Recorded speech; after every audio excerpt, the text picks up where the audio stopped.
My husband sued for full custody, calling me unstable. My daughter asked the judge, "Can I show you what Daddy does?" When the screen lit up, the judge ordered the doors locked. Hello everyone. Thank you all for joining us today on this wonderful journey.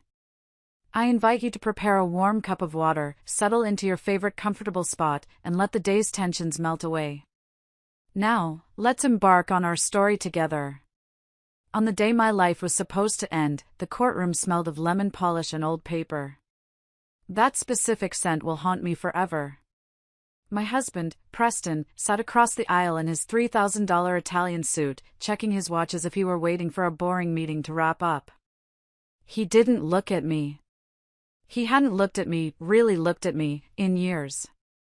Beside him, his lawyer was stacking papers that detailed exactly why Meredith was unfit, unstable, and unworthy of raising our 7-year-old daughter, Ruby. The judge was reading through the final decree.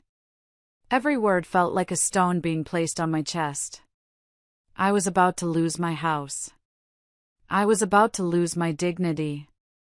But worst of all, I was about to lose full custody of the only thing that mattered to me in this world. I gripped the edge of the table so hard my knuckles turned white, trying to keep my breathing steady, trying not to give Preston the satisfaction of seeing me cry. He had won. His money, his connections, and his cruel lies had won. But then, the heavy oak doors at the back of the room creaked open. A hush fell over the gallery. We all turned. Standing there, looking smaller than I had ever seen her in the vastness of that legal chamber, was my daughter, Ruby. She wasn't supposed to be there. She was clutching her backpack to her chest, her eyes wide and terrified. But she didn't run to me. She didn't run to her father. She walked straight toward the bench, her little sneakers squeaking on the marble floor, and in her hand, she held a shattered, taped-up tablet that I thought had been broken months ago. She looked up at the intimidating man in the black robe and asked a question that stopped my heart cold. "Your Honor, can I show you something?" Daddy said Mommy isn't allowed to know, but I think you should see it. The judge paused. Preston half rose from his seat, panic flashing in his eyes for the first time. What happened next didn't just change the verdict. It changed everything. But before I tell you what was on that screen, what made the judge order the bailiff to lock the doors, I need to tell you how we got here. I need to tell you how a woman who thought she had the perfect marriage ended up sitting in that chair, waiting to be destroyed. Before we begin this journey together, please take a moment to like this video and comment down below which city or state you are listening from. It helps me so much to know I am connected with friends all over the country. Thank you for your kindness. Now, let's go back to the morning everything fell apart. Part 1, The Silent Wall and the Forgotten Wife. 950 words. The morning my world collapsed began with the smell of burnt toast and the overwhelming silence that had become the soundtrack of my life. It was a Tuesday in November, one of those crisp, gray mornings in Connecticut where the frost clings to the windows like lace. I had been up since 5:30. That was my routine. I moved through our large, beautiful suburban kitchen like a ghost, careful not to cling any pans or let the cabinet doors snap shut. Over 15 years of marriage, I had learned that Preston valued peace above all else in the morning. He needed his environment to be seamless, efficient, and quiet. I wasn't just a wife, I was the stage manager for his successful life. I laid out his vitamins next to his plate. I checked the collar of his white dress shirt one last time to ensure the starch was crisp, just the way he liked it. I placed the keto-friendly almond flour pancakes on the warming rack. Everything had to be perfect.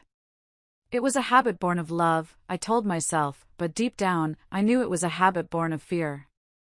Not fear of physical harm, but fear of his disapproval. Fear of that withering sigh he would give if the coffee was lukewarm or if I asked him a question while he was reading the news on his phone. At 6 o'clock sharp, I heard his footsteps on the stairs. Heavy, rhythmic, confident. Preston walked like a man who owned the ground beneath his feet. He entered the kitchen, smelling of expensive aftershave and success. He didn't say good morning. He walked past me as if I were part of the appliances, pulled out his chair, and sat down. Coffee, he said, without looking up from his phone. I poured the steaming dark roast into his favorite mug and placed it silently by his right hand. Here you go, honey, I said, my voice sounding too eager, too desperate for a scrap of connection. I made sure to use the beans you brought back from the city. He took a sip, grimaced slightly, and set the mug down with a little too much force. It's bitter, Meredith. You ground the beans too fine. Again. My chest tightened. I'm sorry. I used the setting you showed me last week. Well, fix it for tomorrow, he muttered, scrolling through an email. I have a board meeting at 10. I need to be sharp, not distracted by bad coffee. I stood by the counter, wringing my hands in my apron. I wanted to tell him that the grinder was broken. I wanted to tell him that I had a headache that had lasted for 3 days. I wanted to ask him why he hadn't touched me in 6 months. But I swallowed it all. Silence was safer. I looked at him, the graying temples that made him look distinguished, the sharp jawline. He was a handsome man. He was the man I had given up everything for. I used to be an interior designer. I had talent. I had clients. But when we got married, Preston told me that his wife didn't need to work. He wanted a partner who could manage his home, raise his children, and host his dinner parties. He wanted a legacy, he said. And I, young and blindly in love, had agreed. I thought I was building a life. I didn't realize I was slowly erasing myself. The heavy atmosphere shifted only when we heard the thumping of small feet running down the hallway. Daddy! Mommy! Ruby burst into the kitchen, her hair a tangled mess of morning curls, her pajama top buttoned wrong. She was the sun in our gray sky. 7 years old, with eyes that saw too much and a heart that felt too deeply. Preston's face transformed instantly. The cold, indifferent mask fell away, replaced by a beaming, fatherly smile. He put down his phone. There she is, he boomed, holding out his arms. There's my little genius. Come here, Ruby do. Ruby giggled and climbed onto his lap. Daddy, are you going to work again? I have to, sweetheart. Daddy has to make the money so we can keep this big house and buy you all those Lego sets you like. You want the new Mars rover set, don't you? Yes. Ruby cheered. I watched them from the sink, a painful lump forming in my throat. He was so warm with her. Why couldn't he spare just an ounce of that warmth for me? Was I so unlovable? I placed Ruby's plate of scrambled eggs on the table. Eat up, sweetie, I said softly. The bus comes in 20 minutes.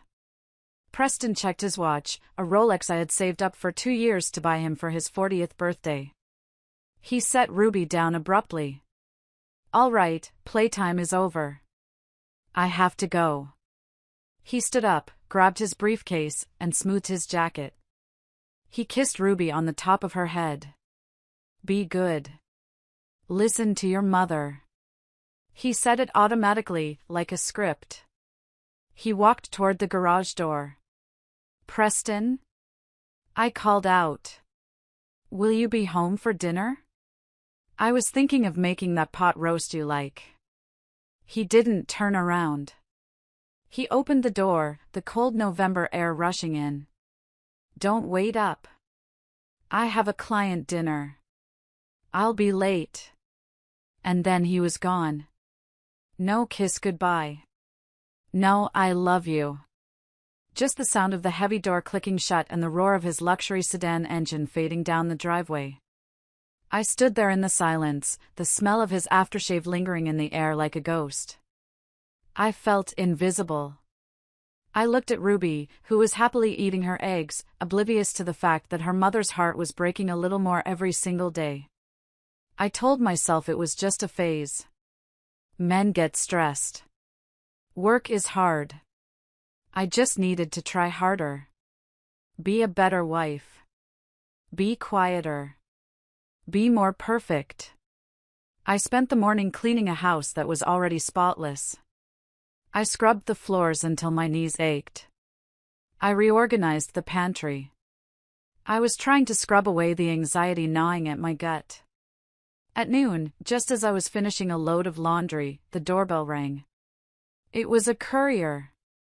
"Delivery for Meredith Miller," the man said, handing me a thick, heavy envelope. My heart skipped a beat. I wasn't expecting anything. I signed for it, my hands trembling slightly. The return address was a law firm in the city. Vance and Associates. I didn't recognize the name. I walked into the living room and sat on the edge of the beige sofa Preston had picked out. I tore open the tab. I pulled out a stack of stiff, legal documents. The words at the top of the page blurred before my eyes, then snapped into terrifying focus. Petition for dissolution of marriage. Petitioner, Preston Miller. Respondent, Meredith Miller. I couldn't breathe. The room started to spin. I flipped the page, reading frantically. He wasn't just filing for divorce. The accusations jumped out at me like physical blows. Unstable emotional state. Failure to contribute to the household. Requesting full physical and legal custody of the minor child, Ruby Miller. Requesting exclusive use of the marital residence. He wanted everything. He wanted the house. He wanted the money. He wanted Ruby. He was throwing me out like garbage. "No," I whispered, the sound choking in my throat. "No, this can't be real." I stood up, the papers scattering onto the floor. I needed to call him. There had to be a mistake. Maybe it was a prank? But deep down, I knew. The coldness. The late nights. The criticism. It had all been leading to this. Suddenly, I heard a sound that made my blood freeze. The sound of tires crunching on the gravel driveway. The engine cut off. A car door slammed. Preston was back. The front door opened with a terrifying calmness. Preston walked in, not with the hurried energy of a man who had forgotten a file, but with the slow, deliberate stride of an executioner. He didn't look surprised to see me standing there, pale and shaking, surrounded by the scattered legal papers. In fact, he looked relieved. He closed the door behind him and locked it. The click of the deadbolt echoed in the large foyer like a gunshot. "I see you got the mail," he said. His voice was devoid of any emotion. It was casual, as if he were commenting on the weather. I stared at him, my hands trembling by my sides. I couldn't find my voice. The man standing before me looked like my husband, wore my husband's clothes, but his eyes were those of a stranger, cold, flat, and cruel. "Preston," I finally choked out, tears welling up in my eyes. "What is this? Is this a joke? You want a divorce?" He walked past me into the living room, stepping right over the pages of the petition as if they were trash. He went to the liquor cabinet and poured himself a glass of whiskey, even though it was barely noon. "It's not a joke, Meredith. It's a rescue mission. For me. And for Ruby." "Rescue?" I gasped, the absurdity of the word hitting me. "From what? I have dedicated my entire life to you. I gave up my career. I gave up my friends. I cook your meals, I clean your clothes, I raise our daughter."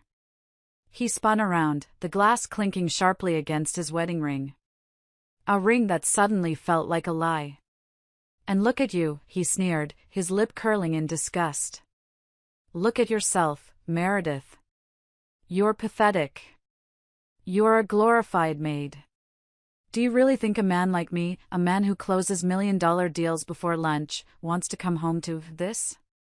He gestured vaguely at my comfortable sweater and leggings, at my messy bun, at my tear-streaked face. "You're outdated. You're boring. You have no ambition. I have no ambition because you asked me to stay home. I screamed, the injustice burning in my chest. You told me you wanted a traditional wife. I changed my mind, he said coldly, taking a sip of his drink. People grow. I grew. You didn't. You stagnated. And quite frankly, I'm tired of dragging you along. But, full custody? I pointed a shaking finger at the papers on the floor. You're trying to take Ruby? You can't do that. I'm her mother. I'm the one who takes her to school, who helps her with homework, who holds her when she has a nightmare. You barely see her. Preston laughed. It was a dry, humorless sound. That's exactly why I need to take her. You're making her soft. You're making her weak, just like you. Ruby needs a role model who understands success. She needs a mother figure who is intelligent, sophisticated, and capable. Not a housekeeper. Who? I whispered, a chill running down my spine. Is there someone else? He didn't answer immediately. He just smiled, a small, cruel smirk that told me everything I needed to know. That's none of your business, he said. But let's just say Ruby deserves better. And my lawyer? He's the best in the state. We have evidence, Meredith. We have documentation of your instability. Instability? I stepped back, confused. I'm not unstable. I'm perfectly sane. Are you? He took a step toward me, invading my personal space, using his height to intimidate me. You cry over nothing. You forget things. You get hysterical when things don't go your way. Remember last week when you screamed at Ruby in the mall? I didn't scream at her. I protested, backing away until I hit the wall. She was running toward the escalator and her shoelace was untied. I was scared she would fall. I was protecting her. See? Preston said softly, his voice dropping to a sinister whisper. You're getting hysterical right now. Just like the report says. What report? You'll see in court, he said. He finished his drink and set the glass down on the mantelpiece. Here is how this is going to go. You are going to sign those papers. You are going to agree to the terms. You will get a small stipend, enough to rent a studio apartment somewhere far away from here. And you will give me Ruby. I will never sign that, I spat, finding a sudden surge of anger through my fear. I will fight you. I will tell the judge everything. Preston's face hardened. The mask of civility dropped completely. He grabbed my arm, his fingers digging into my flesh. You have no money, Meredith. You have no job. You have no connections. I controlled the finances for 15 years. Who do you think the judge is going to believe? The successful finance director with a clean record, or the unemployed, emotional housewife with zero assets? He leaned in close, his breath smelling of whiskey and mint. If you fight me, I will destroy you. I will make sure you end up on the street. I will paint you as so crazy that you'll be lucky if you get supervised visitation once a year. Do not test me. He shoved me away. I stumbled and fell onto the carpet, landing amidst the legal documents. I'm going to pack a bag, he said, straightening his tie. I'll be staying at a hotel for a few days until my lawyer gets the eviction order for you. Have your things ready to go by the end of the week. He walked toward the stairs, leaving me sobbing on the floor of the beautiful home that was no longer mine. I felt small. I felt broken. I felt utterly defeated. But as I watched him ascend the stairs, treating me like an insect he had just stepped on, a tiny spark ignited deep within my gut. It wasn't hope. Not yet. It was the primal instinct of a mother who had just been threatened. He wanted a war? He had no idea what a mother would do to keep her child. After Preston left, the house fell into a terrifying silence. I sat on the floor for what felt like hours, staring at the dust motes dancing in the afternoon light. My mind, usually so organized, was a chaotic storm. How did I miss this? How did I let it get this bad? But as the initial shock began to fade, replaced by a cold, aching clarity, I realized I hadn't missed the signs. I had ignored them. I had buried them under layers of excuses because the truth was too painful to face. I thought back to 6 months ago. That was when the business trips started to increase. Preston had always traveled for work, maybe once a month to Chicago or New York. But suddenly, he was gone every weekend. Emergency client meetings, he'd say. Merger negotiations. He would come home smelling of expensive hotel soap and a distinct, woody perfume that certainly wasn't mine. When I asked him about it, he'd roll his eyes. It's the room diffusers at the Ritz, Meredith. Don't be paranoid. It's unbecoming. So I stopped asking. I told myself I was crazy. Then there were the mood swings. He became critical of everything. The way I dressed, frumpy. The way I laughed, too loud. He stopped wearing his wedding ring at home, claiming it irritated his skin after playing golf. I swallowed that lie too. But the biggest red flag, the one that should have made me run for the hills, was the money. About 3 months ago, I tried to buy Ruby a new winter coat online. The card was declined. When I called Preston, he exploded. He told me I was spending too much on groceries, that the market was down, that we needed to tighten our belts. He put me on a strict cash allowance. He took away my access to the main credit cards, saying he needed to consolidate debt. Like a fool, I handed them over. I trusted him. He was the finance expert, after all. I need to know, I whispered to the empty room. I need to know how bad it is. I scrambled up from the floor and ran to Preston's home office. He usually kept it locked, but in his arrogance today, he had left the door slightly ajar. I rushed to his desktop computer. My hands were shaking so badly I could barely type. I tried to guess his password. Ruby 2015? No. Meredith? Definitely not. I tried his birthday. No. Then I remembered. The new car he was obsessed with. Aston Martin 007. The screen unlocked. I didn't care about his emails right now. I went straight to the banking portal. We had a joint savings account, our rainy day fund, and Ruby's college fund. The last time I had seen a statement, over a year ago, there was nearly $300,000 in there. Money we had saved from the sale of my apartment before we got married, plus his bonuses. I clicked on savings. The page loaded. My breath hitched in my throat. I blinked, thinking my eyes were deceiving me. I refreshed the page. $0. 0. Oh my God, I gasped, clutching my chest. Oh my God, Preston. I clicked on transaction history. The screen filled with transfers.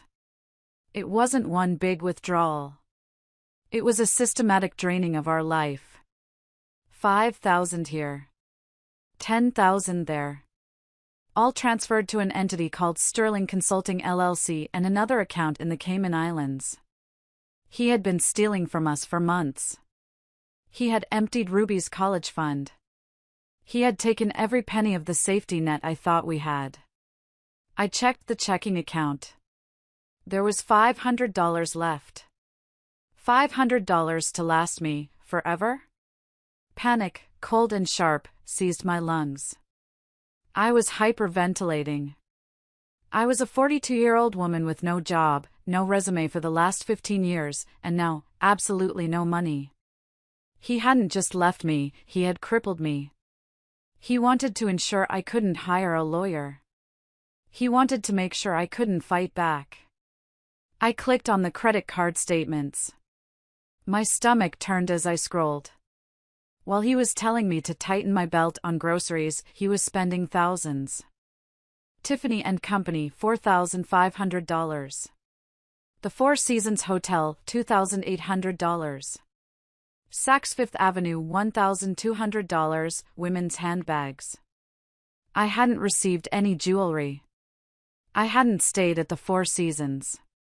And I certainly hadn't gotten a new handbag. He was building a new life with someone else, using my daughter's future to pay for it. The rage that hit me then was different from the sadness. It was hot. It was blinding.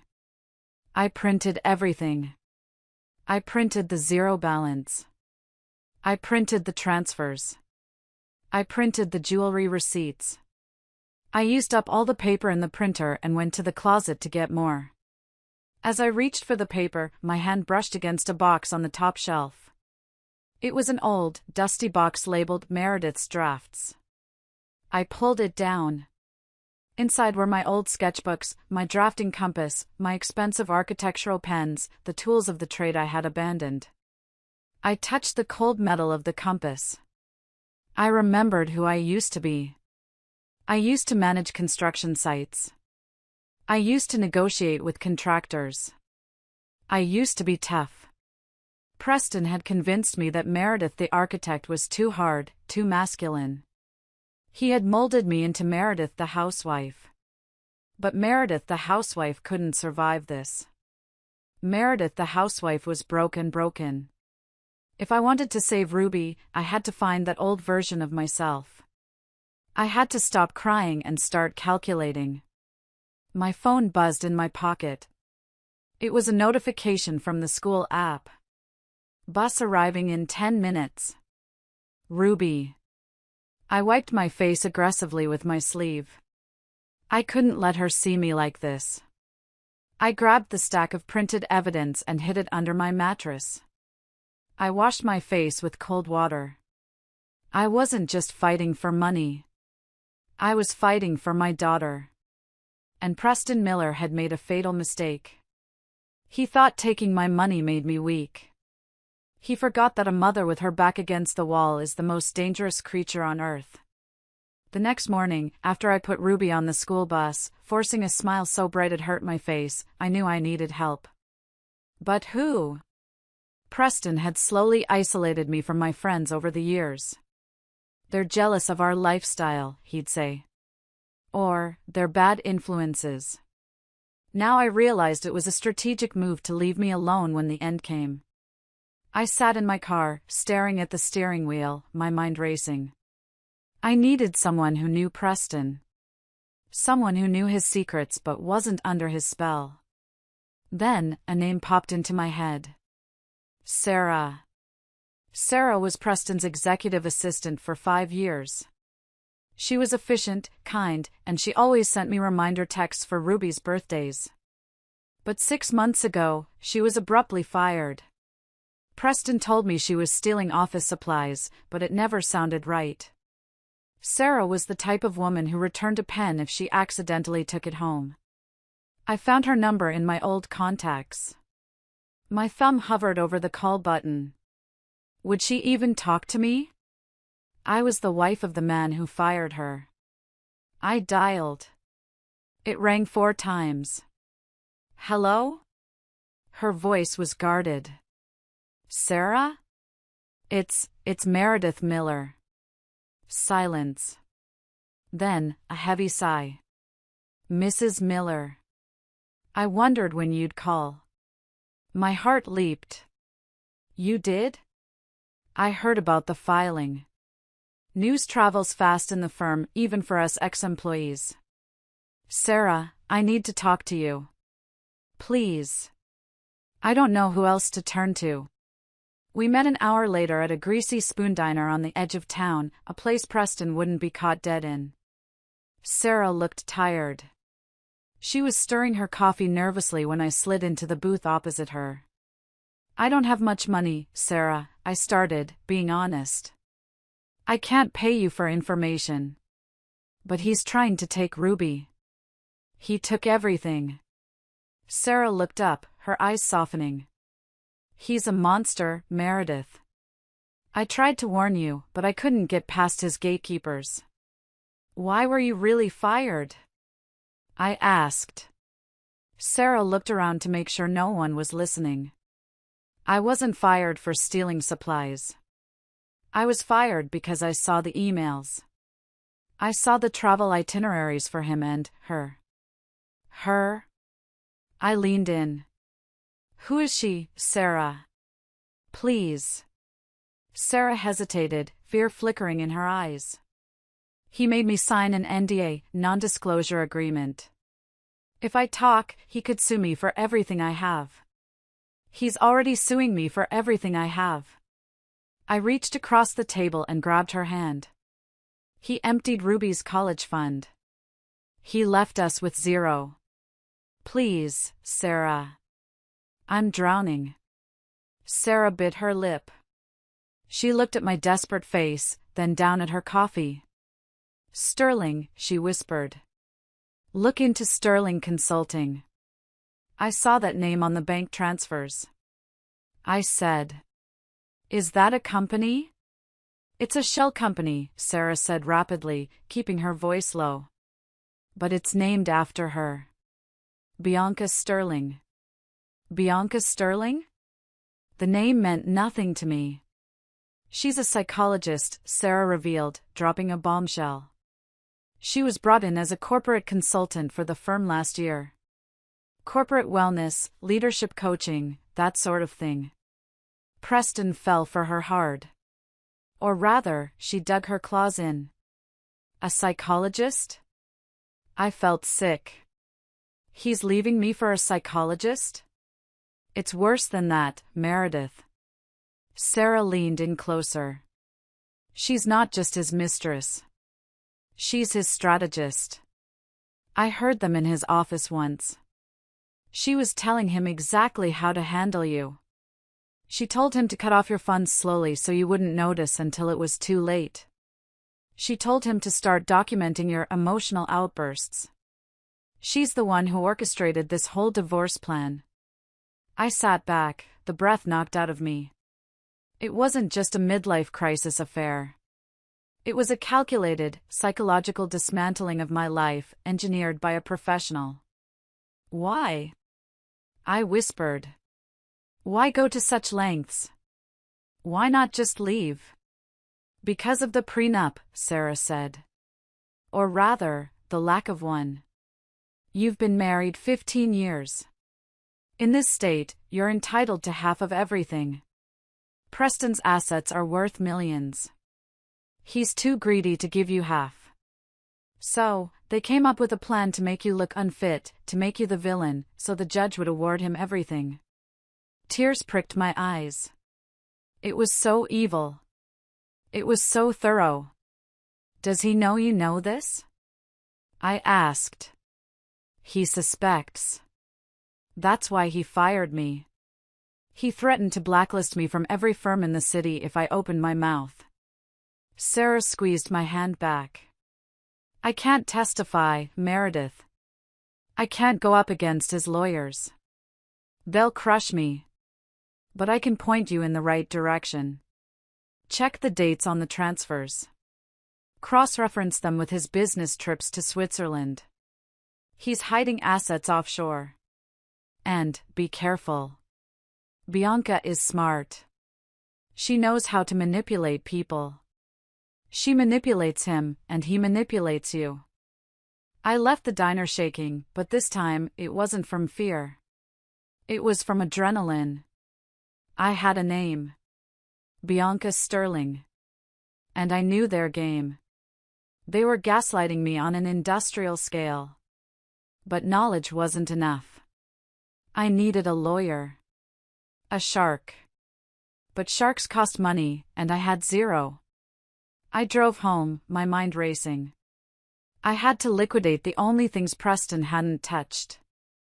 I went straight to my closet and pulled down the hidden box from the top shelf. Not the drafts this time. The velvet pouch inside. My grandmother's vintage emerald necklace. And my professional drafting set, solid silver compasses, German engineering pens. They were my pride and joy, symbols of the career I hoped to one day return to. I looked at them. Then I looked at a photo of Ruby on my nightstand. "For you," I whispered. I shoved them into my purse and drove to the pawn shop on the bad side of town. The pawn shop smelled of stale cigarettes and desperation. It was a world away from the country clubs Preston frequented. I stood at the counter, feeling exposed, clutching my grandmother's emerald necklace and my professional drafting set. The broker, a man with thick glasses and thicker fingers, examined the necklace with a loupe. "It's vintage," I said, my voice wavering. "Art Deco. My grandmother left it to me. It was insured for $10,000. "Insurance value ain't street value, lady," he grunted. He dropped the necklace onto the scale. "And the drafting tools? Who uses these anymore?" "Everyone uses computers. They are solid silver. Antique German ruling pens. Please." He looked at me, taking in my designer coat that was a few seasons old, my frantic eyes. He knew I had no other options. $3,000 for the lot," he said. $3,000? That necklace alone is worth. Take it or leave it. I swallowed my pride. $3,000. It was barely enough for a retainer, let alone a legal battle. But it was $3,000 more than I had this morning. "I'll take it," I whispered. I walked out with a roll of cash in my purse, feeling lighter and heavier at the same time. I had just sold my past to save my future. I didn't go to the glass and steel skyscrapers downtown. I knew those firms. They charged $500 an hour just to answer the phone. Instead, I drove to a part of town where the buildings were brick and the signs were hand-painted. Sarah had given me a name before I left the diner. Elias Henderson. "He's old school," she had said. "He hates bullies." Mr. Henderson's office was above a dry cleaner. The stairs creaked. The waiting room had magazines from 2018. But when I walked into his office, I saw stacks of files everywhere, not disorganized, but lived in. Mr. Henderson was a man in his 70s, wearing a cardigan that had seen better days. He had wild white hair and eyes that looked like they could cut glass. "Mrs. Miller," he rasped, gesturing to a chair that had duct tape on the armrest. "Your husband is Preston Miller? The hedge fund guy?" "Yes," I said, sitting down. "How did you know?" "I read the papers. I know the sharks in this town." "Vance represents him, right?" "Yes." Henderson let out a dry chuckle. "Vance. That man would sue his own mother for a parking ticket if there was a profit in it." He looked at me over his spectacles. "You don't have the money for a fight against Vance, Mrs. Miller. Why did you come to me?" I reached into my purse and pulled out the roll of cash. I placed it on his desk. Then I pulled out the printed bank statements showing the zero balance. "This is all I have," I said, my voice steady. "He stole everything. He stole my daughter's college fund. He's trying to take my child and tell the world I'm crazy. I don't need a lawyer who does this for the money, Mr. Henderson. I need a lawyer who does this because he hates men like Preston." Henderson picked up the bank statements. He scanned them in silence. His eyebrows furrowed. He picked up the cash, thumbing through it. "He left you with nothing?" "Zero. And he's claiming you're unstable?" "He has a psychologist report. From his mistress." Henderson's head snapped up. A slow smile spread across his weathered face. It wasn't a nice smile. It was the smile of an old wolf who just caught a scent. "Conflict of interest," he muttered. "Fraud. Financial abuse." He tossed the cash back to me. "Keep your money, Mrs. Miller. You'll need it for groceries. But, your retainer." "We'll do this on contingency," he said, opening a drawer and pulling out a yellow legal pad. I take a percentage of what we win back. And looking at these transfers? We are going to win back a lot. He leaned forward, his voice dropping to a growl. Listen to me carefully, Meredith. This isn't a divorce anymore. This is a war. He wants to play dirty? Fine. I invented dirty. But you need to be strong. You have to go back to that house. You have to live with him. You have to let him think he's winning. Can you do that? I have to live with him? I shuddered. If you leave the marital home, he can claim abandonment. You stay put. You let him throw his insults. You let him parade his ego. And while he's busy gloating, we are going to dig. He handed me a pen. Now, tell me everything about this Bianca Sterling. I took the pen. For the first time in weeks, I didn't feel like a victim. I felt like a client. I felt like a soldier reporting for duty. She's a corporate psychologist, I said. And she smells like sandalwood and deceit. Living in the same house with Preston after the filing was like living in a minefield. The air was thick with tension. Every room felt like a battleground. Following Mr. Henderson's advice, I moved into the guest room down the hall. I put a lock on the door. Preston, arrogant in his assumed victory, didn't kick me out. He wanted me there. He wanted an audience for his triumph. He seemed to derive a sick pleasure from watching me scrounge for grocery money while he flaunted his wealth. But the worst part wasn't his cruelty toward me. It was how he used Ruby. 2 days after seeing Mr. Henderson, I was in the kitchen making a simple pasta dinner. Pasta was cheap, when Preston walked in carrying a massive, gift-wrapped box. Ruby, he called out, his voice booming with fake cheer. Daddy's home. Ruby ran into the kitchen. Daddy. He dropped the box on the table, right on top of the placemats I had set. Open it, princess. Ruby tore open the paper. It was the Mars mission Lego robotic set. The one that cost nearly $400. The one she had begged for, but I had told her we had to save for Christmas. Wow! Ruby's eyes widened. The big one. Thank you, Daddy. Preston hugged her, looking directly at me over her shoulder. His eyes were cold, dead. You see, Ruby, he said loud enough for me to hear. Daddy can buy you anything you want. Mommy can't buy this for you, can she? Mommy doesn't have a job. My grip on the wooden spoon tightened until my fingers ached. I wanted to scream. I wanted to throw the boiling water at him. But I heard Henderson's voice in my head, let him think he's winning. That's very generous of Daddy, I said, forcing a smile that felt like broken glass. Why don't you take it to the living room, sweetie? Wait, Preston said. I also got you something else. He pulled a sleek, white box from his briefcase. An iPad Pro. The newest model. The old tablet you have is garbage, Preston said. Throw it away. This one has a better camera, faster games, everything. And I set up a special account just for you. Ruby gasped. A new iPad? Really? Really? Because when you come to live with me in the new apartment, we're going to have only the best things. No broken toys. No boring rules. Ruby looked at him, then at me. She sensed the tension. Children always do. She took the iPad slowly. Thank you, Daddy. Go set it up, he urged.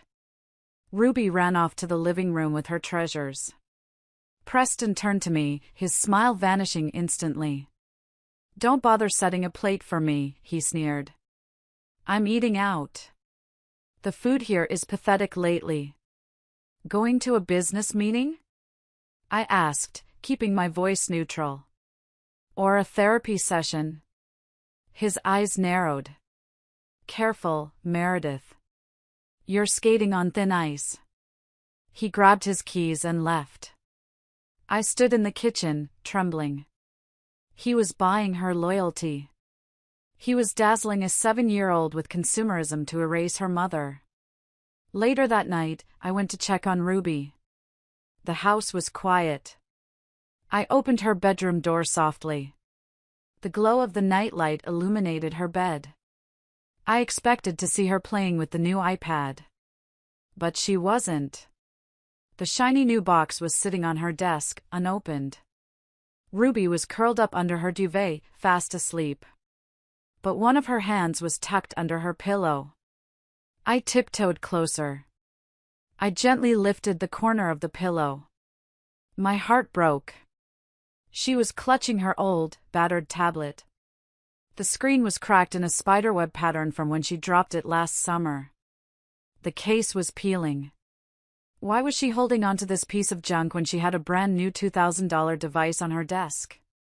Was it comfort? Familiarity? I reached out to gently move it so she wouldn't sleep on the hard glass. Ruby stirred. Her hand clamped down on the old tablet instantly, pulling it deeper under the covers. No, she mumbled in her sleep. Mine. I pulled my hand back. It's okay, baby. It's mommy. Go back to sleep. She settled down, but her grip didn't loosen. I kissed her forehead and left the room, confused. Ruby loved new gadgets. Why was she rejecting the new iPad? I chalked it up to the stress of the divorce. Maybe she felt that accepting the new gift was betraying me? The thought made me want to cry. I was dragging my daughter into a war she didn't understand. But I was wrong. Ruby understood far more than I did. And that old, broken tablet wasn't just a toy. It was a weapon. I just didn't know it yet. The following Friday, Mr. Henderson called me with urgent instructions. I need you out of the house for a few hours tonight, he said. I have a private investigator watching the property. We suspect Preston brings her there when he thinks you're gone. You want me to leave them alone in my house? I felt nauseous. We need proof of adultery in the marital home.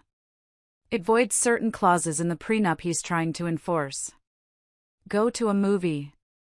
Take a long drive. Just be gone from 7 p.m. to 10 p.m. What about Ruby? He thinks Ruby is at a sleepover, right? You told me she was going to her cousin's. Yes, I said. I dropped her off an hour ago. Good. Then go. I did as I was told.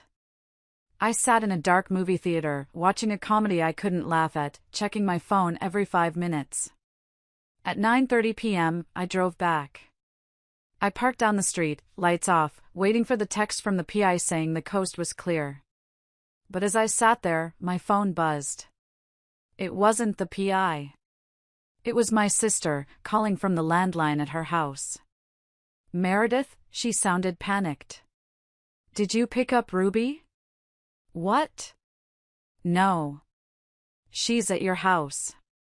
She's not, my sister said. We were playing hide and seek in the backyard.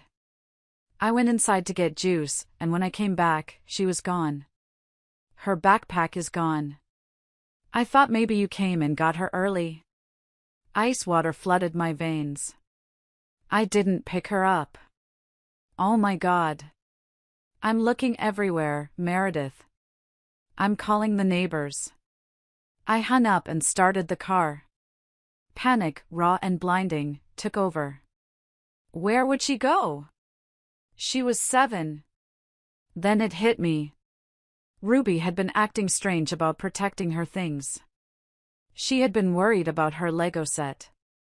She walked home. My sister lived only 4 blocks away, through a wooded path Ruby knew well. I sped toward my house. If Ruby walked home, and Preston was there with her. I pulled into the driveway. Preston's car was there. And another car, a sleek silver Mercedes convertible. Her car. I didn't wait for the PI. I ran to the front door. It was locked. I fumbled for my keys, my hands shaking so hard I dropped them. Inside the house, the scene was calm. Too calm. Soft jazz was playing. I smelled that sandalwood perfume again, thick and cloying. Preston! I screamed, bursting into the foyer. Preston appeared at the top of the stairs, wearing a silk robe. His face went pale when he saw me. Meredith? You're supposed to be out until midnight. Where is she? I yelled, running past him. Where is Ruby? Ruby? She's at your sister's. She ran away. She's not there. Just then, the door to the living room closet creaked open.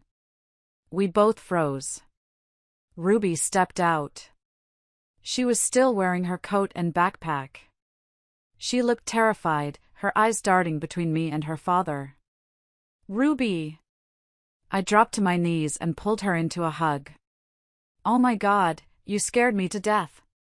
Why did you leave Auntie's house? I forgot my tablet, she whispered, clutching her backpack straps. The old one. I needed it.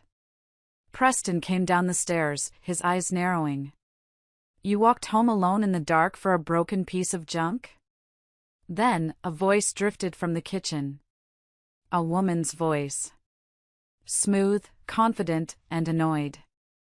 Preston, darling? Is the wife back early? We haven't finished our wine. Bianca Sterling walked into the hallway. I looked up. It was the first time I saw her in the flesh. She was stunning. Tall, blonde, wearing a cashmere dress that probably cost more than my car. But her eyes were cold. Calculation flickered in them as she looked at me, then at Ruby. So this is the child, Bianca said, looking at Ruby like she was a specimen in a jar. She looks disheveled. Get out, I snarled, standing up and shielding Ruby with my body. Get out of my house. Preston stepped between us. This is my house, Meredith. Bianca is my guest. And you, he glared at Ruby, you are in big trouble, young lady. Sneaking around? Spying? I wasn't spying. Ruby cried, her voice shrinking. I just wanted my tablet. Go to your room, Preston ordered. Now! Ruby ran up the stairs, sobbing. I turned to Preston and Bianca. I was shaking with rage. You brought her here? While you thought our daughter was away? You are disgusting. Bianca laughed softly. She walked up to me, invading my space. She smelled expensive and toxic. Don't be dramatic, Meredith, she said. Her voice was the one from the nightmares. I'm just inspecting my future home. It needs a lot of work. The decor is so 2010. She smirked and turned to Preston. Call me when you've handled the help, darling. She walked out the front door. I looked at Preston. He didn't look ashamed. He looked annoyed that his evening was ruined. You're going to lose her, Preston, I whispered. You're going to lose Ruby. I'm not losing anything, he hissed. But you? You just proved you can't even keep track of your child for one evening. Neglect. Add that to the file. He stormed upstairs. I collapsed on the stairs, burying my face in my hands. He was twisting everything. Even Ruby running away because she missed her home was being twisted into my negligence. I didn't know then that Ruby hadn't just come back for the tablet. And she hadn't just been hiding in the closet. She had been there for 10 minutes before we arrived. Long enough to see things. Long enough to hear things. The week before the trial, Mr. Henderson called me into his office. The air in the room was heavy. He had a thick document on his desk. It's here, he said grimly. The psychological evaluation. My stomach dropped. But I never met with a psychologist. How can there be an evaluation? That's what I said. But Dr. Sterling is creative. He slid the report across the desk. The cover sheet read, Psychological Assessment of Competency, Meredith Miller. Prepared by Dr. Bianca Sterling, Ph.D., licensed clinical psychologist. I opened it. My hands shook as I read the first paragraph. Subject displays classic symptoms of borderline personality disorder, characterized by severe emotional instability, erratic behavior, and an inability to prioritize the child's safety. This is a lie, I whispered. Borderline? I've never been diagnosed with anything. Keep reading, Henderson said. I turned the page. It was a list of observed incidents. Incident 1, subject was observed in the city center mall, violently grabbing the child by the arm and screaming aggressively. The child appeared terrified and was crying. That was the escalator. I cried. She tripped. I caught her. She was crying because she scraped her knee. Incident 2, subject was observed in the park, appearing disoriented and manic, crying uncontrollably while the child played unattended nearby. That was the day my mother died, I said, tears streaming down my face. I got the call while I was at the park. I sat on the bench and cried for 10 minutes. Ruby was playing in the sandbox 5 feet away.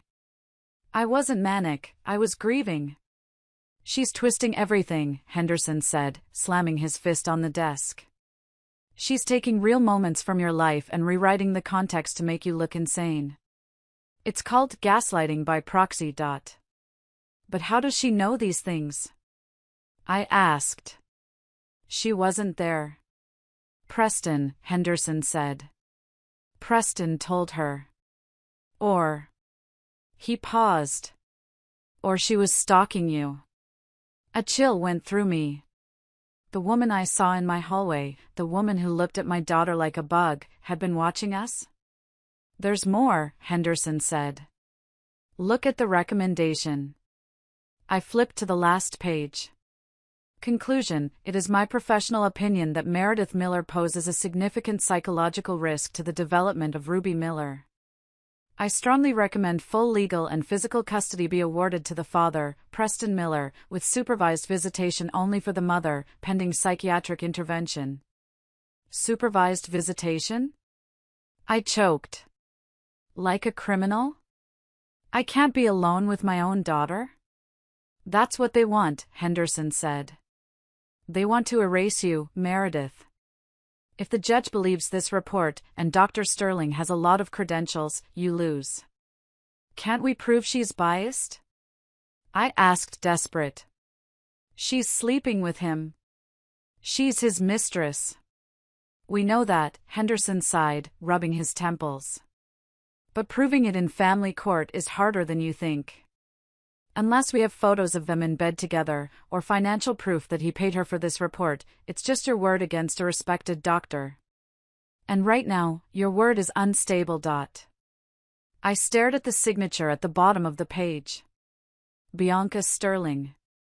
The loops of her handwriting looked like barbed wire. She's not a doctor, I said, my voice hardening. She's a hitman. We have one chance, Henderson said. Cross-examination.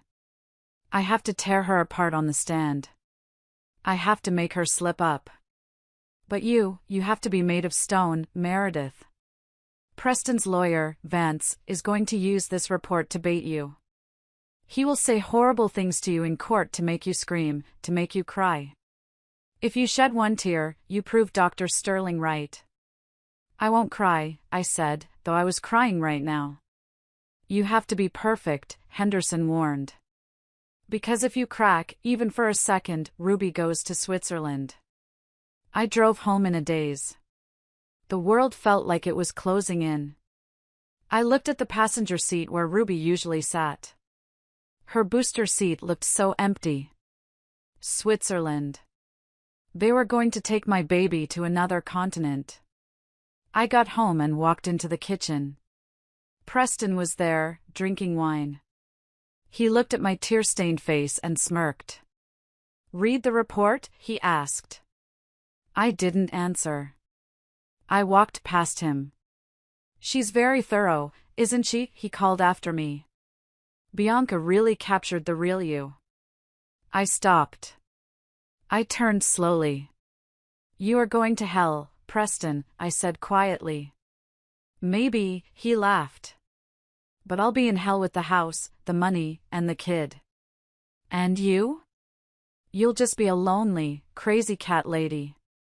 I went to my room and locked the door. I pulled out my old drafting compass. I held the sharp point in my hand, grounding myself. "I will not crack," I told myself. "I will not crack." But I didn't know that the next day, in that courtroom, they had a weapon I wasn't prepared for. And I was about to walk right into the trap. After reading that psychological report, something inside me shifted. It wasn't just fear anymore. It was a cold, calculating anger. If Dr. Bianca Sterling wanted to write a story about my life, I needed to know exactly who was holding the pen. The clue came from the most innocent source imaginable. The next evening, I was giving Ruby a bath. It was one of the few times Preston couldn't interrupt us. As I was washing her hair, Ruby was playing with her rubber ducks, splashing the water. "Mommy," she said, wiping bubbles from her nose. "Why does Auntie B always smell like fancy wood?" My hands froze in her hair. "Auntie B?" "Yeah. The lady Daddy talks to. Even when she's not there, Daddy smells like her. It smells like the candle store at the mall, but stronger. Santal 33. Sandalwood and cedar. That was the scent on Preston's shirts. That was the scent that lingered in my hallway the night Ruby ran away. "Does Auntie B come around a lot when I'm not there?" I asked, trying to keep my voice light, playful. Ruby nodded. "Sometimes. Daddy says she's helping him with work. But they don't do work. They drink wine and laugh. And she sits on his lap." A wave of nausea hit me. He was bringing her into our home. Into the sanctuary I had built for 15 years. That night, after putting Ruby to bed, I went to my room and opened my laptop. I didn't have money for a private investigator, but I had something better, the instincts of a woman who had been lied to. I searched for Dr. Bianca Sterling again. Her professional website was pristine. Ivy League education. Specialized in corporate psychology and high-conflict family dynamics. But everyone has a digital footprint. I searched Instagram. Her account was private. Of course. But then I remembered Sarah, Preston's ex-assistant. She had mentioned that Bianca was a consultant for the firm. I searched for the firm's tagged photos. And there it was. A photo from the company's Christmas party last year. I hadn't been invited, Preston said it was employees only. But there, in the background of a group selfie posted by a junior analyst, were Preston and Bianca. She was wearing a red dress that clung to her like a second skin. Her hand was resting possessively on Preston's chest. They were looking at each other in a way that wasn't professional. It was hungry. I clicked on the tag on her dress. It led to a public fashion account she ran on the side. Sterling style. I scrolled down. My heart hammered against my ribs. October 12th, a photo of a diamond bracelet on a delicate wrist. Caption, from my favorite client. He knows how to treat a woman. I checked my credit card statements from Part 3. October 12th, Tiffany & Company, $4,500. November 5th, a selfie in a plush hotel robe, holding a glass of champagne. The location tag, the Four Seasons, Chicago. My statement, the Four Seasons, $2,800. December 20th, a photo of a brand new Hermes handbag. Caption, ready to secure the bag. 2024 is going to be my year of abundance. My statement, Saks Fifth Avenue $1,200. She wasn't just his mistress. She was living a life of luxury funded by my daughter's college fund. She was wearing my financial security on her wrist. I took screenshots of everything. Every caption. Every date match. But the most chilling post was from 3 days ago. It was a picture of a passport and a plane ticket. The destination was obscured, but the caption read, "New life loading. Just one more hurdle to clear before paradise." The hurdle was me. I realized then that Preston wasn't just trying to win a divorce. He was trying to erase me so they could run away with the money and my daughter. I printed the photos. The ink was running low, so the pictures came out streaky, making Bianca look even more like a distorted monster. I put them in a folder marked evidence. I looked at her face in the photos, smug, beautiful, untouchable. She thought she was the hunter. She didn't realize that by posting her trophies, she had just handed the prey a loaded gun. Mediation is supposed to be a civilized way to settle disputes. But when you are divorcing a narcissist, there is no civilization. There is only psychological warfare. We met in a conference room at the courthouse. The table was long and polished to a mirror shine. On one side sat Preston and his shark of a lawyer, Mr. Vance. On the other side sat me and Mr. Henderson. Mr. Henderson looked like a rumpled history professor next to Vance's sleek, predatory suit. But I felt safer next to his cardigan than I ever had next to Preston's Italian wool. The mediator, a tired-looking woman named Brenda, opened the file. The goal today is to find common ground. There is no common ground, Vance cut in smoothly. My client's position is clear. Mr. Miller is the sole breadwinner. Mrs. Miller has been unemployed for 15 years. Furthermore, given Mrs. Miller's recent instability, we believe full custody is the only safe option for the child. We reject that entirely, Mr. Henderson grumbled, his voice gravelly. Mrs. Miller raised that child while your client was busy working in Chicago hotel rooms. Preston laughed. He leaned back in his chair, twirling a pen. You really want to do this, Meredith? You want to drag this out? Look at you. You're wearing a coat from 3 seasons ago. You sold your grandmother's necklace just to pay this old man. You're pathetic. Preston, I said, my voice shaking but firm. I don't care about the money. You can keep the cars. You can keep the stocks. Just give me joint custody. Let me be a mother to Ruby. Preston stopped twirling the pen. He leaned forward, his eyes dead and cold. No. Why? I pleaded. She's my daughter. Because you are a bad influence, Preston said. You're weak. You're emotional. Ruby needs to be molded for success. And frankly, Meredith, I'm moving. My breath caught. Moving? Moving where? Preston smirked. Zurich. Switzerland. My firm is transferring me. And since I will have full custody, Ruby is coming with me. We leave the day after the trial judgment. You can't do that. I stood up, knocking my chair back. You can't take her to another country. I'll never see her. You can visit, Vance said dismissively. Once a year. Supervised. If you can afford the plane ticket. Which, let's be honest, you won't be able to. This is kidnapping. I screamed. This is legal strategy, Preston whispered, loud enough only for me to hear. And you have no way to stop it. Sign the papers, Meredith.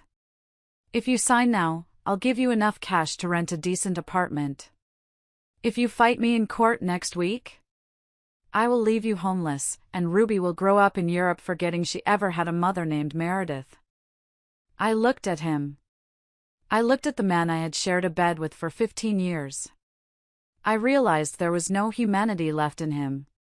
He was a machine fueled by greed and ego. Mr. Henderson placed a hand on my arm. "Sit down, Meredith." "I won't sign," I said, staring directly into Preston's eyes. "I would rather live in a cardboard box than sell my daughter to you." Preston sighed, checking his Rolex. "Have it your way. See you in court. Make sure you wear something nice. I'd hate for you to look poor and crazy on the news." He stood up and walked out. Vance followed. I collapsed into the chair. Switzerland, Mr. Henderson? Can he really do that? If he gets full custody? Yes, Henderson said grimly. He has the money to expedite passports. He has the job transfer papers. It's a valid reason to relocate. So if I lose the trial next week, I lose her forever. Then we have to make sure you don't lose, Henderson said. But for the first time, I saw doubt in his eyes. I walked out of that room feeling like I was carrying the weight of the world. Switzerland. It was a death sentence for my motherhood. I had 7 days. 7 days to stop a millionaire, a high-powered lawyer, and a corrupt psychologist from stealing my life. The courtroom was freezing. I don't know if it was the temperature or just the sheer terror running through my veins, but I couldn't stop shivering. Day 1 of Miller versus Miller began with a bang. Or rather, a slaughter. The gallery was surprisingly full. Preston was a prominent figure in the local finance world, and the idea of a scandalous divorce had drawn curious onlookers. I saw some of the women I used to play tennis with, women who had stopped returning my calls months ago. They whispered behind their hands, looking at my simple black dress and tired eyes. Mr. Vance, Preston's lawyer, stood up. He looked like a shark in a suit, sleek and dangerous. "Your Honor," Vance began, his voice booming. "We are here today to save a child. To save Ruby Miller from a toxic environment created by a mother who has lost her grip on reality." He didn't waste time. He called his first witness, our housekeeper, Maria. I gasped. Maria had been with us for 5 years. I treated her like family. I gave her bonuses from my own allowance. Maria sat in the stand, refusing to look at me. "Maria," Vance asked softly, "describe the state of the Miller household over the last 6 months." "It was messy," Maria mumbled, looking at her lap. Mrs. Miller stopped cleaning. There were dishes everywhere. Laundry piled up. She would stay in bed until noon. "Objection," Henderson croaked. Context.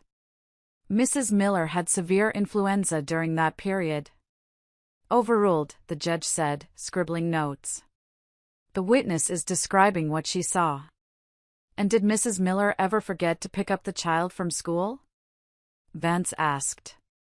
"Once," Maria whispered. "Last month. I was in the ER."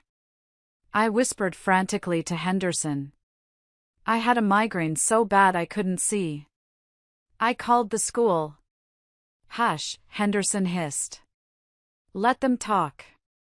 Next came the financial forensic accountant hired by Preston. He put up charts on a screen. "As you can see, Your Honor, Mrs. Miller's spending habits are erratic.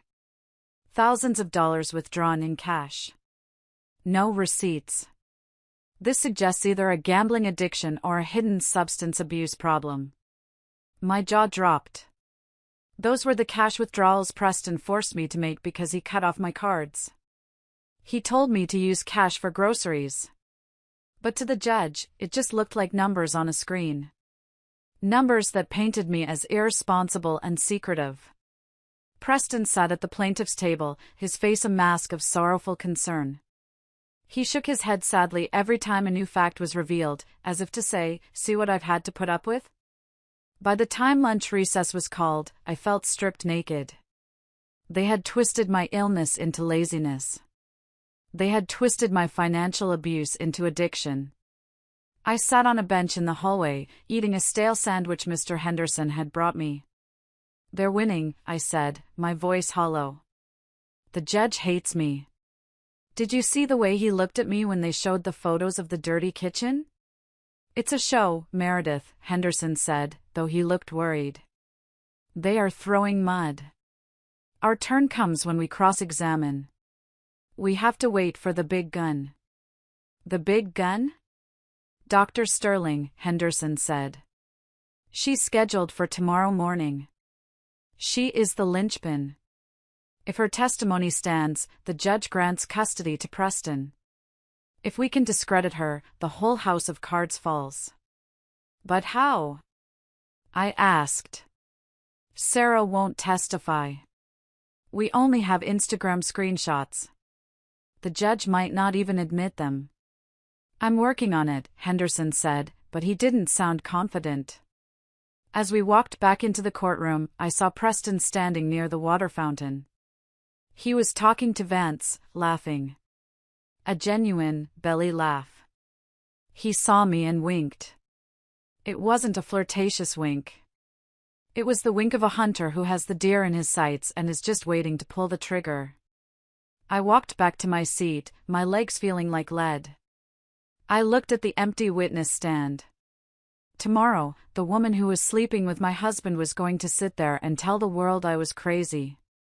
And the terrifying truth was, after today, I was starting to feel like maybe they were right. Maybe I was crazy to think I could win. The next morning, the heavy wooden doors swung open, and she walked in. A hush fell over the room. It wasn't just because she was the expert witness, it was because she commanded attention. Dr. Bianca Sterling was radiant. She wore a cream-colored pencil skirt suit that looked professional yet undeniably expensive. Her hair was pulled back in a sleek chignon. She carried a leather portfolio with the air of a woman who held the 10 Commandments inside. I stopped breathing. It was her. The woman from the hallway. The woman from the Instagram photos. But seeing her here, in this court of law, swearing on a Bible to tell the truth, made my blood run cold. She took the stand. She adjusted the microphone with a manicured hand, on her wrist sat the diamond bracelet from Tiffany's. The one paid for with Ruby's college money. "Dr. Sterling," Vance began, his voice dripping with respect. "Please state your credentials for the court." "I hold a PhD in clinical psychology from Yale," she said, her voice smooth like velvet. "I have 15 years of experience in high-conflict family dynamics and child development. I run Sterling Consulting, a firm dedicated to family wellness." "And you were retained to evaluate the Miller family?" "I was." "What were your findings regarding Mrs. Meredith Miller?" Bianca turned her head. For a split second, her eyes met mine. There was no pity. No guilt. Only a cold, predatory amusement. "My findings were deeply disturbing," she said, turning back to the judge.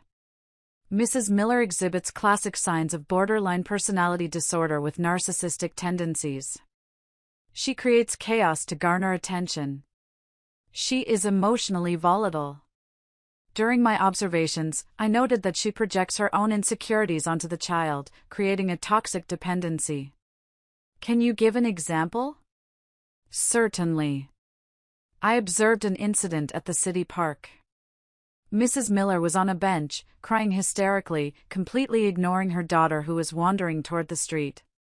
It was only when a stranger intervened that Mrs. Miller reacted, and her reaction was aggression toward the stranger, not concern for the child." "Liar!" I shouted before I could stop myself. "That never happened. I was crying because my mother died." "Order!" The judge banged his gavel. "Mrs. Miller, one more outburst and I will have you removed." "You see, Your Honor?" Bianca said softly, nodding sadly. "The lack of impulse control. The outbursts. This is exactly what the child is subjected to daily." I clamped my hand over my mouth. I had just played right into her hands. As she continued to spew her lies, a scent wafted through the air. The ventilation system in the courtroom must have kicked on, carrying the air from the witness stand toward our table. Sandalwood. Cedar. Jasmine. It was unmistakable. It was the smell of my husband's shirts. It was the smell of the betrayal that had rotted my marriage from the inside out. I grabbed Henderson's arm. "It's her," I hissed. "The perfume. It's the same perfume. She's not just lying, Mr. Henderson. She's wearing the bracelet he bought her. Look at her wrist." Henderson squinted. "We can't prove who bought the bracelet, Meredith. But we know." I felt like I was drowning. "She's sitting there, judging me, while she's sleeping with the plaintiff. This is insane." "I know," Henderson whispered. "But the judge sees a PhD from Yale. He sees a calm professional. And he sees you screaming." Vance finished his questioning with a smug smile. "Thank you, Dr. Sterling. Your testimony has been illuminating." "Your witness," the judge said to Henderson. Henderson stood up slowly. He walked toward the stand, his old back hunched. He looked like a tired dog barking at a pristine statue. "Dr. Sterling," he rasped. "You say you observed Mrs. Miller. Did you ever formally interview her?" "I attempted to," Bianca lied smoothly. "But Mrs. Miller was uncooperative and hostile. Therefore, I relied on behavioral observation, which is a standard practice in cases where the subject is resistant." "Resistant?" Henderson scoffed. "Or unaware? Did you ever disclose to Mrs. Miller that you were observing her?" "It would have altered the behavior," Bianca smiled. "Naturalistic observation is key." "And your relationship with Mr. Miller?" Henderson asked sharply. "Is it strictly professional?" The room went quiet. Preston stiffened. Bianca didn't blink. "Mr. Miller retained my firm. We have a professional consultant-client relationship. Nothing more." "Really?" Henderson pulled out the grainy black and white printout of the Instagram photo I had found. "Because this photo from a holiday party seems to show a rather close professional relationship." Bianca glanced at the photo and laughed. A light, tinkling laugh. "Oh, counselor. That was a company party. Everyone was dancing. If standing next to a client is a crime, then half this courtroom is guilty." The judge looked at the photo. It was grainy. It was ambiguous. "Mr. Henderson," the judge warned. "Unless you have proof of impropriety, move on. Do not waste the court's time with gossip." Henderson looked defeated. He dropped the photo. No further questions. I sank into my chair. She had gotten away with it.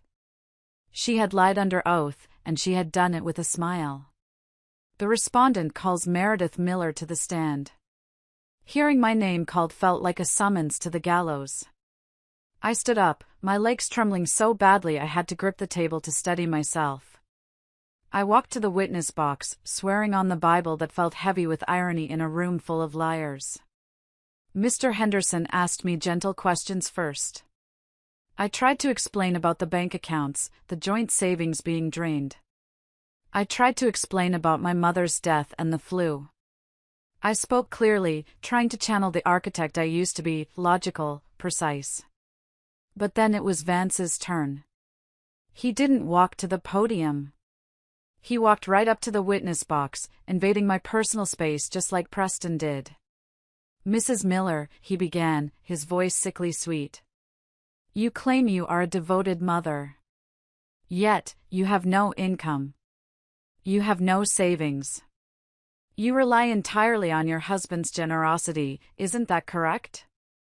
"It was a partnership," I said, my voice tightening. "I managed the home." "Managed?" Vance raised an eyebrow. We saw the photos of the kitchen. Is that your definition of management? I was sick. Excuses, Vance snapped. Always excuses. Let's talk about Ruby. Your husband says you are emotionally suffocating her. That you tell her she can't trust her father. That's a lie. I want her to love her father. But he is buying her love with gifts. Or maybe, Vance leaned in, he is providing for her, while you are just there. Existing. A burden. I gripped the railing. I am not a burden. Aren't you? Vance turned to the gallery, then back to me. Your husband is a successful man. Dr. Sterling is a successful woman. They are winners. And you, Meredith, look at you. You're just bitter because you couldn't keep up. I gave up my career for him. You gave up because you couldn't hack it, Vance said coldly. Preston told me. He said you were a mediocre architect at best. He said he married you out of pity. It was a lie. I knew it was a lie. I was top of my class. But hearing that Preston had been mocking me to his lawyer, to Bianca, to everyone, it cracked something inside me. That is not true.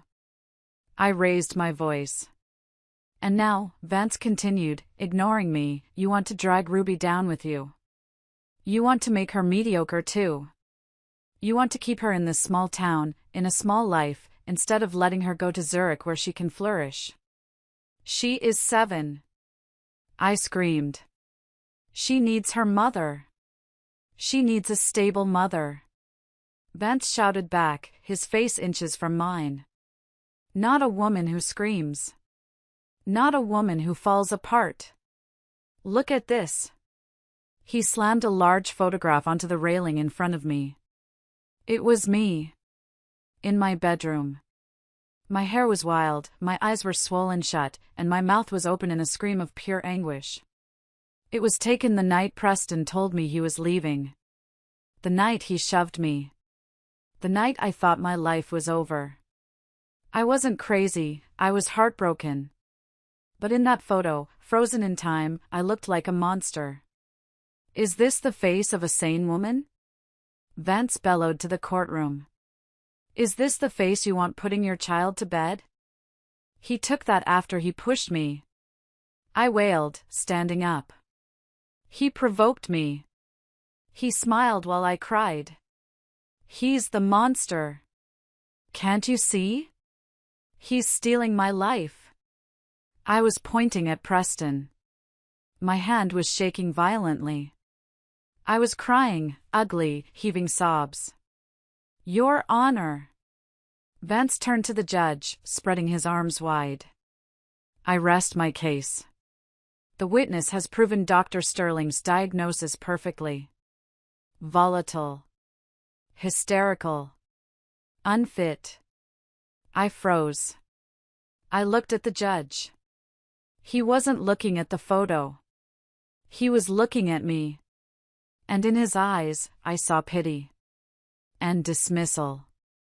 I looked at Preston. He was covering his mouth with his hand, looking down. To the room, it looked like he was ashamed of me. But I knew. I knew he was hiding a smile. Order, the judge said quietly. Witness, sit down. Compose yourself. I sank back into the chair. The fight drained out of me. I had done exactly what they wanted. I had screamed. I had cried. I had proven them right. Court is adjourned until tomorrow morning for final statements and sentencing, the judge said. Bailiff, clear the room. I walked back to Mr. Henderson. He didn't say anything. He just packed his briefcase slowly. It's over, isn't it? I whispered. We need a miracle, Meredith, he said softly. A bona fide miracle. That night, the house felt like a mausoleum. Preston hadn't come home, he was probably out celebrating his victory with Bianca. I walked into Ruby's room. She was sitting on the floor, surrounded by her stuffed animals. She looked up when I entered, her big eyes filled with a question she was too scared to ask. "Mommy?" "Hey, baby." I sat down next to her. I tried to smile, but I knew it didn't reach my eyes. "Are we going to court tomorrow?" she asked. "I am," I said, stroking her hair. "You're going to school. Auntie Sarah is going to pick you up afterwards." "Is Daddy going to win?" The question hung in the air. I couldn't lie to her. I had never lied to her. "I don't know, Ruby. Daddy has a lot of lawyers. If he wins, do I have to go to Switzerland?" She struggled with the word. "Switzerland," I corrected gently, my heart shattering into a million pieces. "If the judge says so, yes. But Daddy loves you. He wants you to see the world." "But I don't want to see the world," Ruby whispered, tears spilling onto her cheeks. "I want to see you." I pulled her into my arms. I buried my face in her neck, smelling her shampoo, strawberry, and innocence. This might be the last time I held her like this. Tomorrow, she might belong to the state, or to Preston. Tomorrow, I might be the supervised visitation mother. "Listen to me, Ruby," I said fiercely, pulling back to look at her. "No matter what happens tomorrow. No matter where you go. You are the best thing that ever happened to me. You are smart. You are kind. And you are strong. Do you hear me? You are so much stronger than you know." Ruby sniffled. She looked at her backpack sitting by the door. "I know, Mommy," she said. Her voice sounded strange. Determined. Adults think kids don't know things. But we do. "What do you mean?" She didn't answer. She just crawled over to her backpack and checked the front pocket. I saw the corner of the broken tablet sticking out. "Ruby, why are you bringing that old thing to school? The screen is glass shards. You could cut yourself." "It's taped," she said. "And I need it. For show and tell." "Show and tell isn't until Friday." "It's for a special project," she said evasively. I was too exhausted to argue. If holding onto a broken toy gave her comfort, I let her have it. I tucked her in. I stayed there until she fell asleep, watching her chest rise and fall. I memorized the curve of her eyelashes. I memorized the way her hand curled under her chin. I went to my room, but I didn't sleep. I sat by the window, watching the moon rise over the suburban street that had been my prison and my sanctuary. I felt a hollowness inside me so deep it echoed. I thought about all the women out there who had lost. The women who were outsmarted by men with more money and fewer morals. I felt their pain mixing with mine. And this is where I need you to pause with me for a second. My heart felt like it was being squeezed by a giant hand in that dark room. I know that somewhere out there, you are listening to this, and maybe you know this pain. Maybe you've felt helpless. If you are still here with me, listening to my story, please help me by liking this video and commenting the number 1 below. It tells me that you are amazing, and it tells me that I am not alone in this journey. Your support is the invisible thread holding me together right now. Please, comment 1 so I can see you. And now, let me tell you about the day the world stopped turning. The final day of the trial. Judgment Day. The courtroom was packed. Preston had brought his parents. They sat in the front row, looking at me with disdain. Bianca was there too, sitting right behind Preston, wearing a modest blue dress today, playing the role of the supportive consultant. The judge entered. We all stood. "Be seated," he said. He didn't look happy. He shuffled his papers. "I have reviewed the evidence. I have reviewed the testimony of the expert witness, Dr. Sterling. I have reviewed the financial records. He took off his glasses and rubbed the bridge of his nose. This is a difficult case. However, the court's primary duty is the safety and stability of the minor child. The evidence presented regarding Mrs. Miller's emotional volatility is compelling. My heart stopped. He was going to do it. Furthermore, the judge continued, Mr. Miller has presented a viable plan for relocation that offers the child significant educational advantages in Europe. Therefore, it is the ruling of this court that creak. The heavy double doors at the back of the courtroom groaned open. It was a loud, jarring sound in the silent room. Everyone turned. A bailiff stood there, looking confused. And ducking under his arm was a small figure in a pink puffer coat. Ruby. My sister, who was supposed to be picking her up from school, was running up behind her, looking frantic.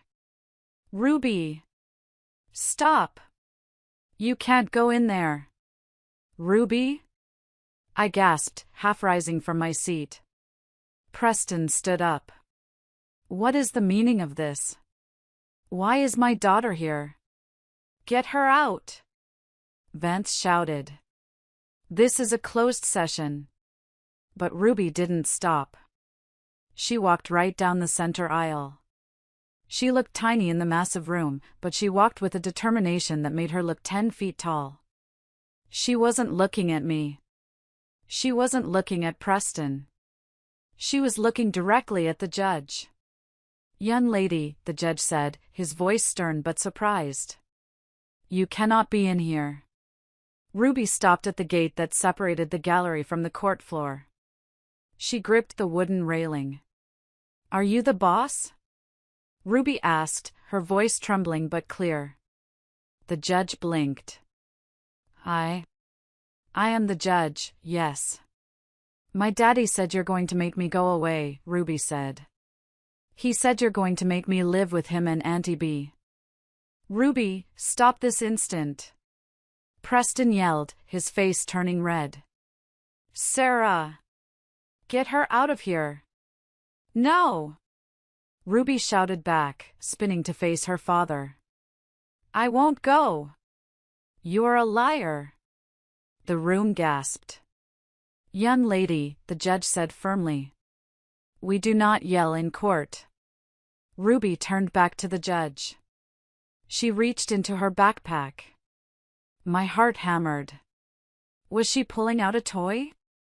A drawing? She pulled out the broken tablet. The one with the taped-up screen. Daddy said Mommy is crazy, Ruby said, tears starting to stream down her face. Daddy said Mommy is bad. But Daddy lies. And Auntie B lies. And I have proof. Proof. The judge leaned forward. Ruby, put that away. Preston lunged toward the gate, but the bailiff stepped in his way. Sit down, Mr. Miller, the bailiff ordered. Your Honor, this is ridiculous, Vance sputtered. This is a child. She has obviously been coached by the mother. I wasn't coached. Ruby yelled. Mommy doesn't know. Mommy thinks it's broken. She held the tablet up like a shield. Can I show you? Ruby asked the judge. Please? Before you send me away? The judge looked at Preston, who was sweating. He looked at me, sitting there in shock. And he looked at the little girl holding a piece of shattered glass and plastic. Bailiff, the judge said slowly. Take the device from the child. Connect it to the court display. Objection! Vance screamed. We don't know the provenance of this digital evidence. Overruled, the judge said, his eyes narrowing. It's in the best interest of the child. I want to see what she thinks is so important. The room went dead silent. The bailiff took the tablet. He plugged a cable into the side. The large monitors on the walls flickered to life. Preston sank into his chair. He put his head in his hands. And then, the video began to play. The screen was black for a second. Then, an image appeared. The angle was low, shooting upward from the floor level, partially obscured by green leaves. It was the view from behind the large ficus plant in our living room. The timestamp in the corner read, November 12, 8:45 p.m. That was the night Ruby ran away. The night I was at the movies. In the video, Preston walked into the frame. He was wearing his silk robe. He was holding a glass of red wine. God, she's so pathetic, Preston said, his voice crystal clear through the court speakers. Did you see her face when I told her I was taking the kid? Another figure walked into the frame. Bianca. She wasn't wearing the professional suit she wore in court. She was wearing my robe. She was wearing my silk robe, the one Preston gave me for our anniversary 3 years ago. You're too hard on her, darling, Bianca purred, taking the wine glass from him. She laughed. Just kidding. She's a doormat. Honestly, I don't know how you stayed with her for 15 years. She's so beige. I stayed for the image, Preston said, pulling Bianca onto his lap on the sofa. But the image is expensive. And now that the assets are moved, I don't need the image anymore. A collective gasp swept through the courtroom. I covered my mouth. My tears flowed freely now. Seeing them, hearing them, it was 1,000 times worse than imagining it. On the screen, Bianca kissed his neck. Are you sure the transfer to the Cayman account cleared? I tried to access the funds for the contractor in Zurich and it was pending. It cleared this morning, Preston said. 2 million. Untraceable. Meredith will get half of the house equity, which is nothing after the mortgage, and I walk away with the cash kingdom. And the kid? Bianca asked, tracing his jawline. Do we really have to take her? She's annoying, Preston. She stares at me. We have to take her, Preston replied. If I leave her with Meredith, the court might force me to pay child support. Massive child support. If I have full custody? I pay 0. Plus, it kills Meredith. That's the cherry on top. You're evil, Bianca giggled. I love it. I'm not evil, Preston smirked. I'm just a winner. In the courtroom, Preston wasn't moving. He was frozen, staring at the table. Vance, his lawyer, was frantically shuffling papers, looking like he wanted to crawl under the floor. But the video wasn't over. If you are feeling the rage bubbling up inside you right now, seeing this injustice, you are not alone. My blood was boiling. If you are ready to see these two get what they deserve, hit that like button right now. Let's watch karma strike together. The video continued. The couple on the screen settled deeper into the sofa, completely unaware that a 7-year-old was recording their destruction from 5 feet away. What about the psych report? Preston asked in the video. Is it ready? Bianca took a sip of wine. Drafted it this morning. It's a masterpiece of fiction, if I do say so myself. Did you include the thing about the park? Oh, absolutely, Bianca said. I took that story you told me, about her crying when her mom died, and I twisted it beautifully. Manic episode in public. Child endangerment. The judge will eat it up. And the diagnosis? Borderline personality disorder, Bianca declared proudly. It's the perfect diagnosis for a difficult ex-wife. It explains the anger, the tears, the victimhood. It makes everything she says sound like a symptom, not a fact. You're a genius, Preston kissed her. But what if the judge asks for a second opinion? He won't, Bianca said confidently. I have the credentials. Plus, Vance is going to provoke her in court. Remember the plan? Use the photo. The one I took when I shoved her? Yes. Vance will show it to her. He'll call her crazy. She'll scream. She'll cry. And boom, diagnosis confirmed. She'll prove she's unstable right in front of the bailiff. God, I love it when you talk dirty, Preston laughed. The video ended with the sound of clinking glasses. The screen went black. For 3 seconds, there was absolute silence in the courtroom. No one breathed. No one moved. The weight of the truth hung in the air, heavy and suffocating. Preston Miller had just admitted to fraud, theft, perjury, and conspiracy.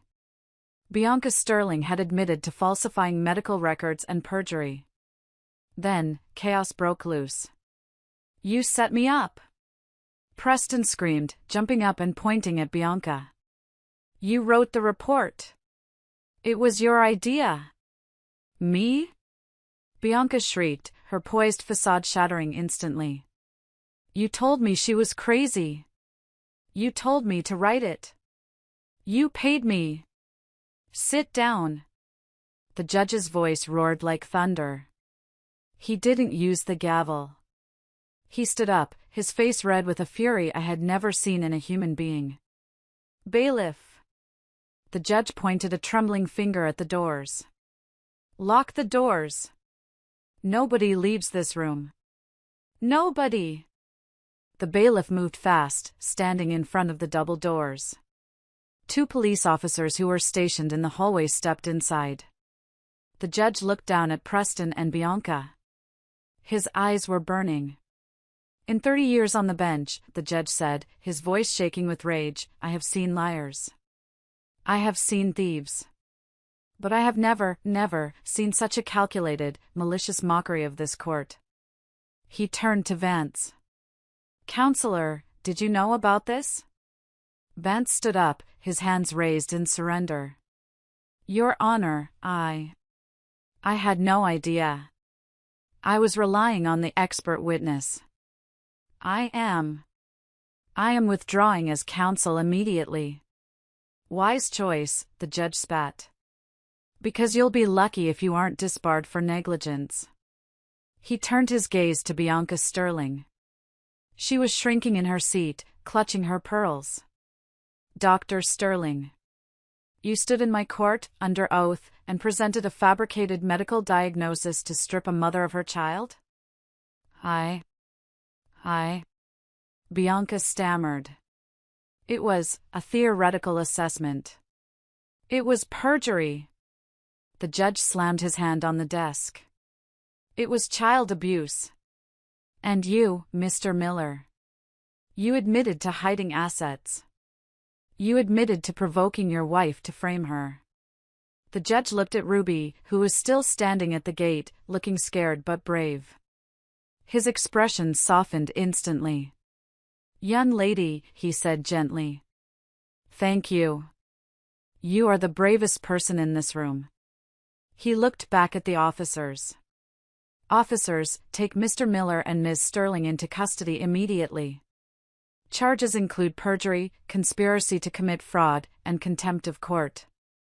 And get the district attorney on the phone. I want financial fraud charges added to the list by lunch." The scene that followed was something out of a movie, but the satisfaction I felt was very, very real. 2 officers marched toward the plaintiff's table. Preston tried to back away. Wait, he stammered, his arrogance completely gone, replaced by the pathetic whimper of a bully who finally got punched back. "It was just talk. It was wine talk. You can't arrest me for a video." "I can and I will," the judge said coldly. "You confessed to hiding $2 million in the Cayman Islands to avoid equitable distribution. That is a felony, Mr. Miller." The officer grabbed Preston's wrists. "Hands behind your back." Click. Click. The sound of the handcuffs locking was the sweetest music I had ever heard. Preston looked at me. His eyes were wide, begging. Meredith, tell them. Tell them I'm a good father. Think of Ruby." I stood up. I looked him dead in the eye. A good father doesn't steal his daughter's future to buy a Porsche, I said quietly. And a good husband doesn't gaslight his wife into thinking she's insane. They dragged him away. Then it was Bianca's turn. She wasn't begging. She was screaming. This is a mistake. Do you know who I am? I have a PhD from Yale. You won't have a license by tomorrow, the judge remarked dryly. Preston made me do it, she shrieked as the officer cuffed her. He promised me marriage. He promised me the money. Looks like he lied to you too, I said as she was led past me. She glared at me, her mascara running, her perfect chignon coming undone. She looked exactly like the hysterical woman she had tried to paint me as. The courtroom doors opened, and the gallery erupted in whispers and gasps as the local finance golden boy and his mistress were marched out in shame. The judge banged his gavel to restore order. We are not finished, he said. We still have the matter of the divorce decree. He looked at me. Mrs. Miller. I owe you an apology. The court owes you an apology. We failed to protect you from this predator. Thank you, Your Honor, I whispered, clutching Mr. Henderson's hand. Henderson was beaming, looking 10 years younger. Based on the evidence presented, the judge declared, I am issuing a summary judgment. The judge didn't even need to look at his notes. He spoke from the heart, and from the law. 1, he said, raising a finger. I am granting Meredith Miller an immediate divorce on the grounds of adultery and extreme cruelty. 2. Full legal and physical custody of Ruby Miller is awarded to the mother. Mr. Miller's visitation rights are suspended indefinitely pending a full psychological evaluation, a real one, and the conclusion of his criminal trial. I let out a sob of relief. Ruby ran through the gate and jumped into my arms. I buried my face in her puffer coat. She was mine. She was safe. No Switzerland. No Bianca. 3, the judge continued. I am issuing an immediate freeze on all assets held by Preston Miller and Bianca Sterling, domestic and international. The court will appoint a forensic accountant to recover the funds transferred to the Cayman Islands. All recovered funds will be awarded to Mrs. Miller as restorative alimony and punitive damages. 4. The marital home is awarded to Mrs. Miller, free and clear of any mortgage obligations, which will be satisfied by Mr. Miller's remaining assets. And finally, the judge looked at Vance, who was trying to disappear. Mr. Vance, you will report to the Bar Association Ethics Committee by 9 a.m. tomorrow. If I find out you knew about that report being fake, you will be joining your client in a cell. Yes, Your Honor, Vance whispered. Court is adjourned. The gavel banged. It sounded like freedom. Mr. Henderson hugged me. We did it, Meredith. Or rather, she did it. He pointed to Ruby. I looked at my daughter. She was holding her broken tablet like a trophy. Did I do good, Mommy? She asked. You did good, baby, I cried, kissing her forehead. You saved us. We walked out of the courthouse into the bright winter sun. The air was cold, but for the first time in months, I didn't feel it. I felt warm. I felt light. Preston and Bianca were already in the back of police cruisers, surrounded by flashing lights. I didn't even look at them. They were my past. Ruby was my future. 6 months later. The smell of burnt toast and silence is gone from my life. Now, my kitchen smells of vanilla and fresh paint. I sold the big house. I couldn't live there anymore.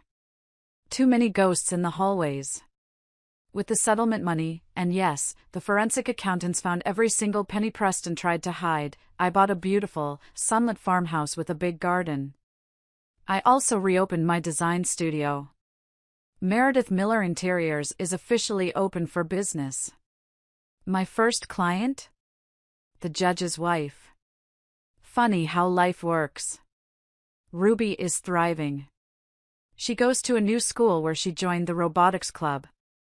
She hasn't asked about her father much.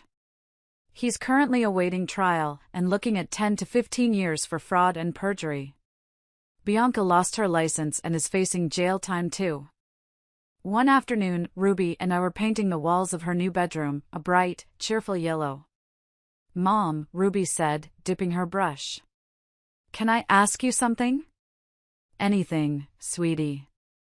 "Why did you cry that day in court? When the bad lawyer yelled at you?" I put down my roller. I wiped my hands on a rag. "Because I was scared, Ruby. I thought nobody believed me." Ruby nodded thoughtfully. "That's why I fixed the tablet." "You know," I said, sitting down next to her on the drop cloth, "I still don't understand how you knew to record them. Or why you kept it a secret." Ruby smiled. It was a mischievous smile, full of intelligence. "Remember when you bought me the science kit? The one about observation?" "Yes. It said that a good scientist observes nature without disturbing it. If the animals know you are watching, they act different." I laughed. "So Daddy and Bianca were the animals?" "Yup," Ruby said, popping the pea. "Daddy told me you were dumb. He said, Mommy is too dumb to know what we're doing. But I know you're not dumb. You're the smartest person I know. You can build houses in your head." My eyes welled up. "So," Ruby continued, "I knew if I told you about Bianca, you would yell at Daddy. And if you yelled, Daddy would stop doing the bad things in front of me. He would hide. So I stayed quiet. I waited until I had what's the word Mr. Henderson used? Evidence? Yeah. Evidence. I waited until I had the evidence. And then I waited for the right time to use it. Like a trap. I stared at my 7-year-old daughter. She wasn't just smart. She was terrifyingly brilliant. She had outsmarted a millionaire and a PhD psychologist with a broken tablet and the patience of a saint. "You are incredible, Ruby Miller," I said, hugging her tight. "But next time? Just tell Mommy, okay? No more secret missions." "Okay," she giggled. "Unless you get a boyfriend. Then I'm investigating him too." We both laughed, the sound echoing in our new, happy home. I looked out the window at the garden. The frost was gone. The flowers were blooming. I had lost a husband, but I had found myself. And I had raised a daughter who knew the difference between a price tag and true value. Preston thought he could break us. He thought he could buy happiness and steal our future. But in the end, he learned the hardest lesson of all: you can't build a kingdom on lies, especially when there's a little girl with a broken tablet watching your every move. And that, my friends, is how I got my life back. Thank you so much for listening to my story. It wasn't easy to tell, but I hope it reminds you that no matter how dark it gets, the truth always finds a way into the light. If you enjoyed this story and want to support me, please like this video and subscribe to the channel. And tell me in the comments, have you ever had a child spot something you missed? I'd love to hear your stories. Until next time, stay strong and trust your instincts.